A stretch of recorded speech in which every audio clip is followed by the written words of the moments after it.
তোমরা কি জানো আজ আমার জন্মতিথি, তবে এই বছর আমি সেটা পালন করছি না। বিলক্ষণ মহারাজ, এই কৃষ্ণপক্ষে আপনি জন্মেছিলেন, আর এই তিথিতে জন্ম নিলে সে রাজা হবেই। বিধাতাও এর খণ্ডন করতে পারবে না। সাধু সাধু। কিন্তু মহারাজ, আপনি এই বছর জন্মতিথি পালন করছেন না কেন? এর কি কোনো বিশেষ কারণ আছে?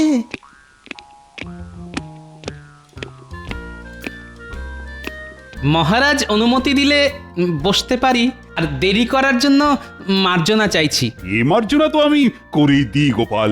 আসলে রাজসভায় তুমি না থাকলে কিরকম ভালো লাগে না। ঠিক বলেছেন মহারাজ, গোপাল বিনা সভা অতি ধীর। গোপাল থাকলে মহারাজ থাকেন না গম্ভীর। বেশ বলেছ কবি, বেশ বলেছ। তবে জ্ঞানী, তোমার কথার উত্তরে বলি, রাজকোষের অবস্থা ভালো নয়। তুমি জানো, মানে যদিও তোমার জানার কথা নয়, আমি শুধু আমার জন্মতিথি উপলক্ষ পালন না করে খরচের কিছু ওই সাশ্রয় করেছি মাত্র, আর সেটাও আমার রাজ্যের প্রজাদের কথাই ভেবে। রাজকোষের কথা আমাদের কারোরই জানার কথা নয় মহারাজ, সেটা তো একমাত্র খাজাঞ্চি বলতে পারেন। কিন্তু খাজাঞ্চি অসুস্থ জানিয়েছে, তাই সে আসতে পারবে না। মহারাজ অনুমতি দিলে একটা কথা বলতে পারি।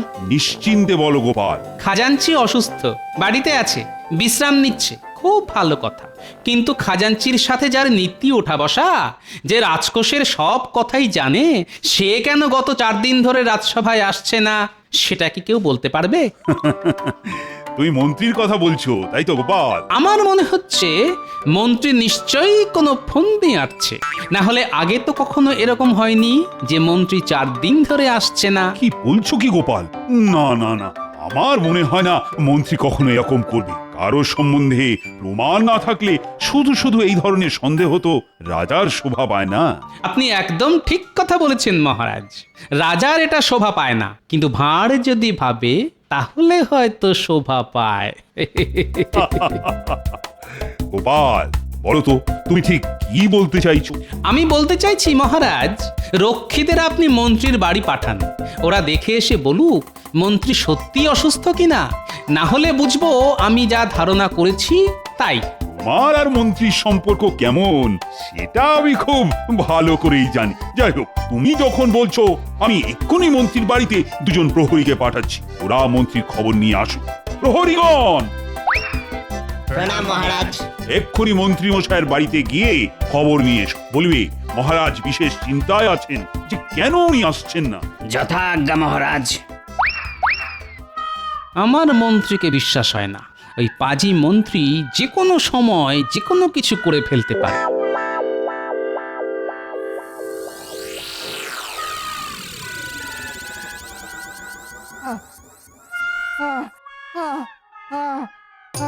ওরে বাবারে, ওরে ওরে বাবারে, কি যন্ত্রণা! ও মা গো, ও গেলাম রে। কবে যে এই যন্ত্রণা শেষ হবে কে জানে। ও ও প্রণাম নেবেন মন্ত্রী মশাই, মহারাজ আমাদেরকে পাঠিয়েছেন আপনাকে দেখতে আসার জন্য। সে আমি বুঝতে পেরেছি। ও কদিন রাজসভায় যেতে পারিনি যে। ওরে বাবারে। মন্ত্রী মশাই, আপনার ঠিক কি হয়েছে? মানে মহারাজকে আপনার অবস্থাটা বলতে হবে, সেই কারণেই আমরা জানতে চাইছি। ফোঁড়া হয়েছে রে, ফোঁড়া। ভীষণ কষ্ট পাচ্ছি। ও আগে সেটা বুঝতে পারছি, কিন্তু আপনি উপরে শুয়ে আছেন কেন যদি বলেন? সোজা হয়ে শুতে পারছি না তাই। কিন্তু মন্ত্রী মশাই, আপনি সোজা হয়ে কেন শুতে পারছেন না? তোমরা দুজনেই আস্ত উজবুক, সেটা আমি জানি। তাও বলছি, আমি ফোঁড়ার যন্ত্রণায় উপরে শুয়ে আছি। ও, এখনো বুঝতে পারলাম না মন্ত্রী মশাই, ফোঁড়া আপনার ঠিক কোথায় হয়েছে? হতভাগা, সব জানতে হবে। আগে মহারাজের তো সেরকমই নির্দেশ। মহারাজকে গিয়ে বল আমার ফোঁড়ার যন্ত্রণা কমে গেলেই আমি রাজসভায় যাব। আশা করি দু একদিনের মধ্যেই। কিন্তু ফোঁড়া আপনার কোথায় হয়েছে সেটা বললেন না তো। ওরে অত ভাগা, ও তোদের অত জেনে কি কাজ, হ্যাঁ? ও ও, বুঝতে পারছিস না উপুর হয়ে শুয়ে আছি যখন কোথায় আমার ফোড়া হয়েছে, হ্যাঁ? ওরে অত ভাগা, মহারাজকে গিয়ে বল ফোড়া হয়েছে আমার পশ্চাৎ দেশে, আমি ভালো করে সোজা হয়ে শুতে পর্যন্ত পারছি না। ওরে বাবারে, ওরে বাবারে, কি যন্ত্রণা। ও ও, যা শিগগির যা। যথা আজ্ঞা মন্ত্রীমশাই। মহারাজ, আমরা দুজন মন্ত্রীমশাইয়ের বাড়ি গিয়েছিলাম, গিয়ে দেখি মন্ত্রীমশাই উপর হয়ে শুয়ে আছেন। হ্যাঁ, মন্ত্রী উল্টে পড়ে শুয়ে আছে, এ তো ঘোর অনর্থ। যে রাজ্যের মন্ত্রী উল্টো হয়ে শুয়ে থাকে সে রাজ্যের তো অমঙ্গল। যাই হোক, প্রহরী বলো বলো। মন্ত্রীমশাই যন্ত্রণায় কাতরাচ্ছিলেন। হ্যাঁ, মন্ত্রীর যন্ত্রণা। মন্ত্রীর কাজ তো মন্ত্রণা, তবে তার কিসের যন্ত্রণা? আগে মন্ত্রীর বিস্ফোরা হয়েছে, কিন্তু সেই যন্ত্রণায় মন্ত্রীমশাই খুবই অসহায়ের মতো শুয়ে আছেন। বিষ ফোঁড়া? যে ফোড়ার গোড়ায় বিষ, যন্ত্রণা অহর্নিশ। কিন্তু মন্ত্রী উল্টো হয়ে শুয়েছিল কেন? আগে সেই কথা জিজ্ঞেস করাতে মন্ত্রীমশাই রেগে গেলেন। রেগে গেলেন? মহারাজ, এমন কোনো জায়গা থাকতে পারে যেখানে ফোঁড়া হলে মানুষ রেগে যায়? পণ্ডিত, সেটা তুমি ভালো জানো। হ্যাঁ, তোমরা বলো তো প্রহরী। মন্ত্রীমশাই আমাদের বললেন, যা গিয়ে মহারাজকে বল আমার পশ্চাৎ দেশে ফোড়া হয়েছে। হে হে।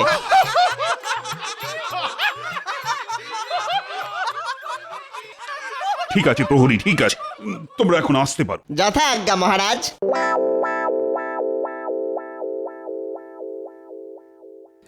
মহারাজ, মন্ত্রীর মনের সমস্ত বিষ এখন ফোঁড়া হয়ে বাইরে বেরিয়ে আসছে।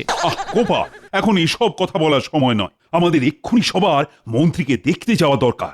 রাজবৈদ্য এখন বিদেশে, তাহলে মন্ত্রীর চিকিৎসা কে করবে? আগে দেখি মন্ত্রীর কি অবস্থা, তারপর বৈদ্যর ব্যাপারে ভাবা যাবে। এখন চলো চলো তো সবাই।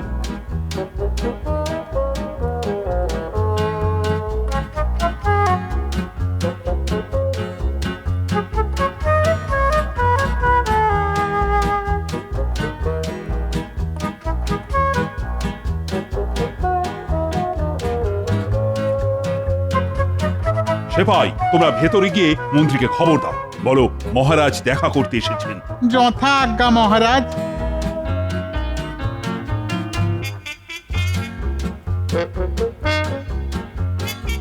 আপনারা? মার্জনা করবেন, কিন্তু মহারাজের নির্দেশে আমরা এসেছি। বাইরে মহারাজ অপেক্ষা করতেন, তিনি মন্ত্রী মশাইকে তো দেখতে এসেছেন। তাই আমি এক্ষুনি মহারাজকে অভ্যর্থনা করে ভেতরে নিয়ে আসছি। না গিন্নি, তোমাকে যেতে হবে না, মহারাজ নিজে এসেছেন আমাকে দেখতে। আমি আমি নিজেই যাচ্ছি তাকে নিয়ে আসতে। কিন্তু তুমি কি পারবে? হ্যাঁ হ্যাঁ, নিশ্চয়ই পারবো। সেপাইরা, তোমরা গিয়ে মহারাজকে বলো আমি এক্ষুনি আসছি। গিন্নি, আমাকে আলগা করে একটু একটু সোজা করে দাও তো, সোজা করে দাও দেখি। বাবা রে, কি যন্ত্রণা, কি যন্ত্রণা। একভাবে শুয়েছিলাম তাতে এরকম, কিন্তু এখন দাঁড়াতে ঘোড়ার ব্যথার সাথে পা দুটো ঝিমঝিম করছে। থাক তাহলে, তোমাকে যেতে হবে না, ওদিকে মহারাজ অপেক্ষা করছেন। না না, আমি আমি পারবো, চিন্তা করো না, চিন্তা করো না।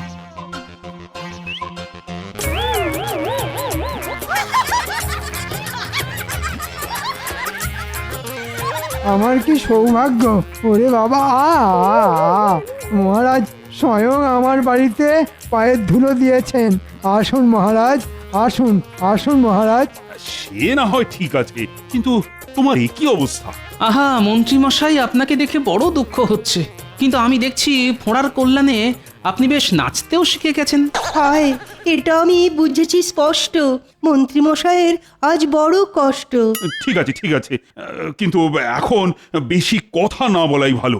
সত্যি মন্ত্রী, তোমাকে দেখে না আমার কষ্টই হচ্ছে, কিন্তু সমস্যা হলো রাজবৈদ্য তো এখন রাজ্যের বাইরে। হ্যাঁ, তিনি থাকলে কোনো সমস্যা ছিল না। রাজ্যতে কি বলতে পারবেন আমায় আর কতদিন এই যন্ত্রণা বয়ে বেড়াতে হবে? ফোঁড়ার যন্ত্রণা কবে কমবে তো আর গণনা করে বলা যায় না, তবে গণনায় দেখেছি আপনার শনি খারাপ।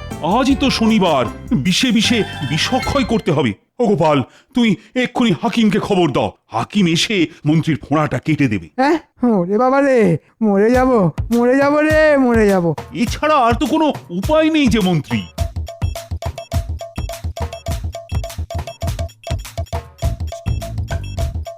মন্ত্রীর হলো ফোঁড়া, আর এখন আমাকে ছুটে যেতে হচ্ছে হাকিমের বাড়ি।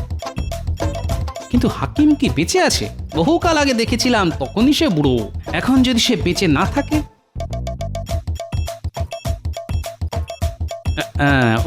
ওটাই মনে হচ্ছে হাকিমের বাড়ি।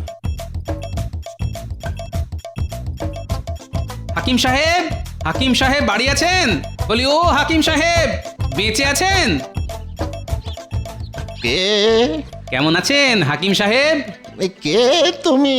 চিনতে পারলাম না তো। আমি গোপাল, গোপাল ভাঁড়, মহারাজের বেতনকারা ভাঁড়। গোশাল? গোশালা যেতে চাও, এখানে এসেছো কেন বাপু? সর্বনাশ, এই যে দেখছি কানে কিছুই শোনে না। ফোঁড়া কাটতে হবে। কি কি গোড়াতে, কি গোড়াতে কি হবে? ফোঁড়া, ফোঁড়া কাটতে হবে। ও, গোশালায় ফোঁড়া কাটতে হবে? কোন গরুর কি হলো বাবা? আপনি এখন চলুন, পারবেন তো? না না, মারবো না। ফোঁড়া আমি কত কেটেছি এককালে, ঘ্যাচ ঘ্যাচ করে কেটেছি। তুমি দাঁড়াও, আমি কাঁচি নিয়েই আসছি। বাবা, কতদিন পরে ফোঁড়া কাটবো, গরুর ব্যাপার।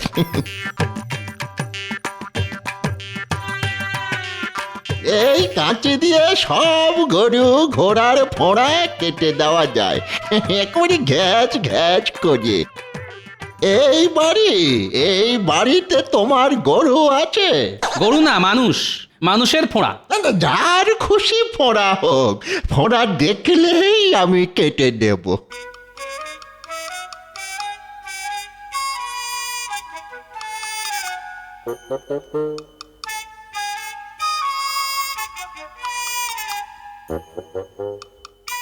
ওরে বাবা, এ যে দুটো বিষ ফোঁড়া। আমি একটা আগে কাটি, চিন্তা নেই, কাঁচি দিয়ে কচ কচ করে কেটে দেব। ওরে বাবা রে, ও হাকিম সাহেব, একটু আস্তে করে কাটবেন। হ্যাঁ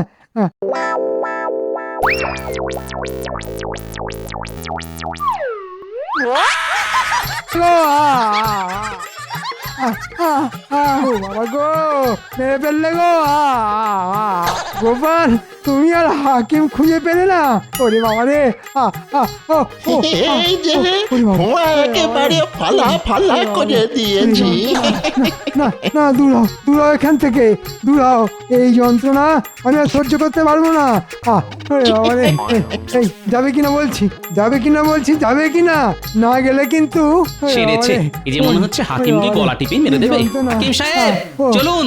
মা গো, ও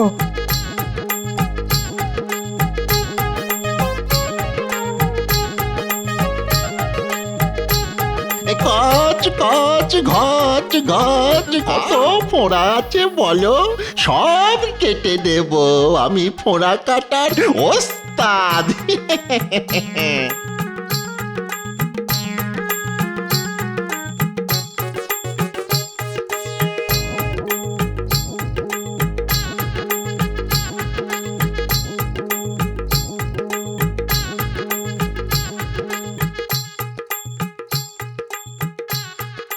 বলি, মন্ত্রী মশাইয়ের স্ত্রীর সঙ্গে দেখা হয়েছিল জানো? তাই নাকি? আমাকে বললো মন্ত্রী মশাই নাকি খুব ভয় পাচ্ছে জানো। ওই তুমি হাকিমকে নিয়ে আবার ওনার আরেকটা ফোঁটা কাটাতে যাবে। কাটাতে দিলে তো বাবা, একটা কাটতেই ওনার যা চোট।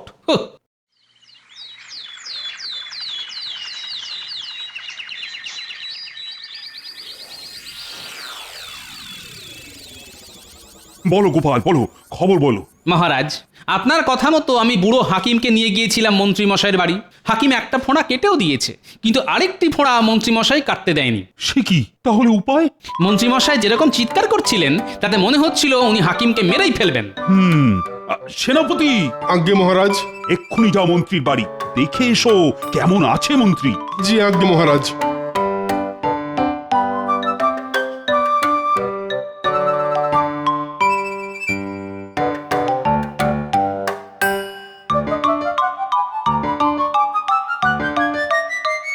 দেখেছো গিন্নি, কটা দিন রাজসভায় না গেলে সবাই কিরকম চোখে অন্ধকার দেখে।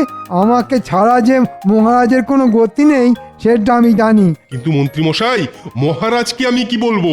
কি আর বলবে, আমার একটা ফোঁড়া কেটে দিয়েছে, আর একটা ফোঁড়া কাটার দরকার নেই। আমি কাল রাজসভায় যাব, একটা ফোঁড়া নিয়েই যেতে পারবো। যথা আজ্ঞা মন্ত্রী মশাই, আমি মহারাজকে এক্ষুনি সেই সংবাদই জানাচ্ছি।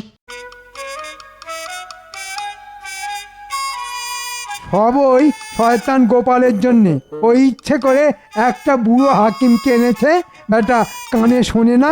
আমি যন্ত্রণায় চিৎকার করলেও খালি বলে চলেছে কচকচ ঘচ ঘচ। আমি ওই গোপালকে ছাড়বো না। তুমি যাও গিন্নি, বটতলার পাশে দেখবে বটা আর ঘটাকে, ওদের আমার চাই চাই। মন্ত্রী তোমাকে এই কথা বললো সেনাপতি?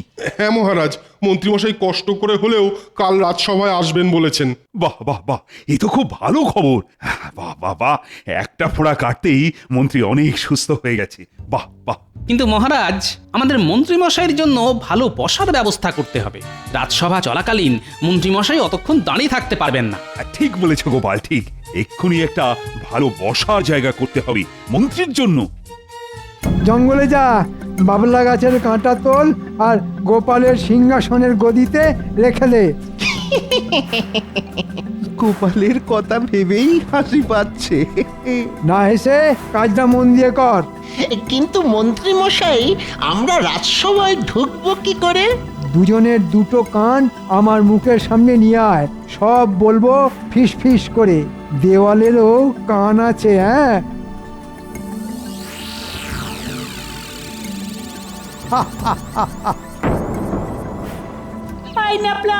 লেবুটা আমার দিকে ছড়, আমি ওটা লুফে নেব। ইস গুলটে, লেবুটা ধরতে পারলি না।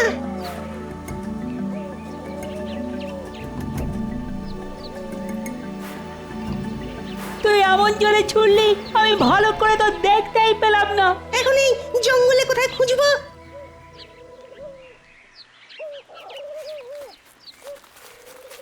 এই লাফলা, একটা খচখচ শব্দ শুনতে পাচ্ছিস?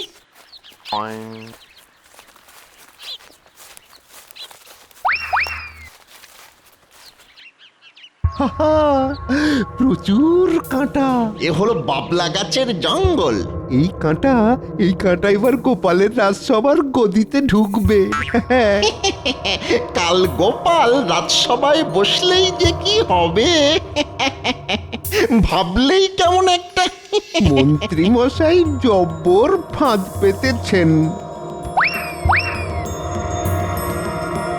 বলিস কি রে, রাজসভায় আমার বসার গদিতে বটা আর ঘটা বাবলা কাটা ঢুকিয়ে দিচ্ছে? হ্যাঁ গো দাদু, আমরা নিজের কানে শুনে এসেছি। ওরা আজই ঢুকবে, এটা মন্ত্রী মশাই ওদের করতে বলেছে। আজ রাতের অন্ধকারে ওরা এটা করবে।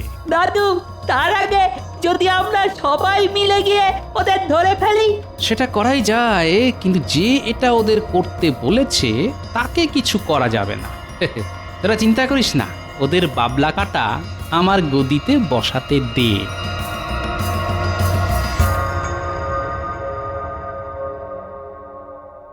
কি প্রহরী, তোমার ছুটি নেই?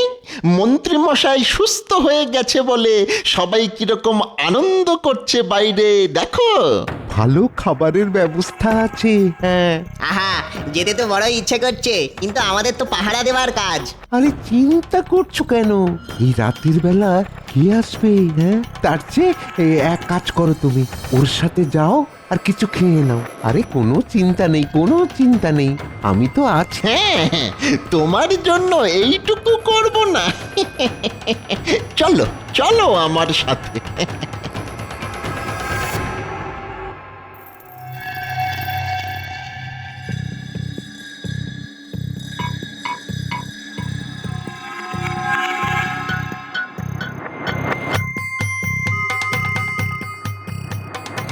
বাহ, এই যে মেঘ না চাইতেই জল, দরজাতে প্রহরীও নেই দেখছি।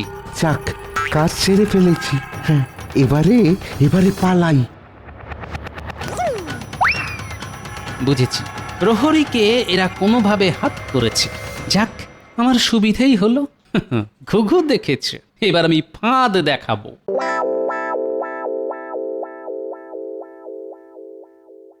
বাহ, মন্ত্রীর জন্য বেশ সুন্দর গদি, সুন্দর সিংহাসন। আমার গদিটাও সুন্দর, তবে কাল আমি মন্ত্রীর গদিতে বসবো।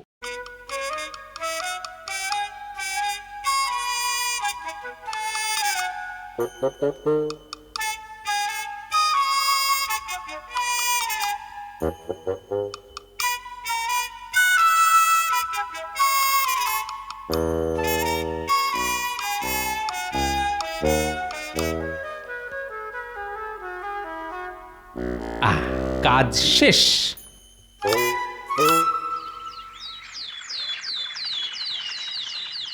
মন্ত্রী, তুমি তো এখন অনেক সুস্থ, কি তাই তো?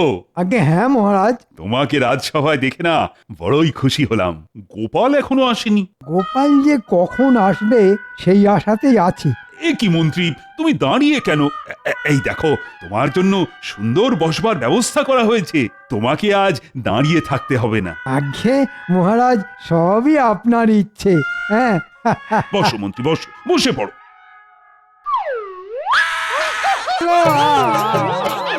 ওরে বাবা রে, আমার কি ফুটলো! ও কি হলো? মহারাজ, মন্ত্রীর জন্য এমন একটি ব্যবস্থা করা হয়েছিল যাতে মন্ত্রীর আরেকটি ফোঁড়াও ফেটে যায়। দেখি দেখি, কি এই যে বাবলা গাছের কাঁটা মনে হচ্ছে। বাবা গো, গেলাম গো। মন্ত্রী এই বাবলা কাঁটা বটার ঘটাকে তুলে আনতে বলেছিল। বটা প্রহরীকে নানা কথা বলে সরিয়ে দেয়, আর সেই সুযোগে বাবলা কাঁটা আমার বসার গদিতে লাগিয়ে দেয় যাতে এই কাঁটা আমার ফোটে। আমি সুযোগ বুঝে আমার আর মন্ত্রীর গদি পাল্টাপাল্টি করে দিয়েছি মাত্র। গোপাল, তোমার বুদ্ধির কাছে সবাই হার মানবে। কি মন্ত্রী, এবার বুঝেছ তো? যাক, এবার তুমি পুরো সুস্থ হবে, আর তোমাকে দাঁড়িয়েই থাকতে হবে। গোপাল, গোপাল, আমি তোমায় ছাড়বো না।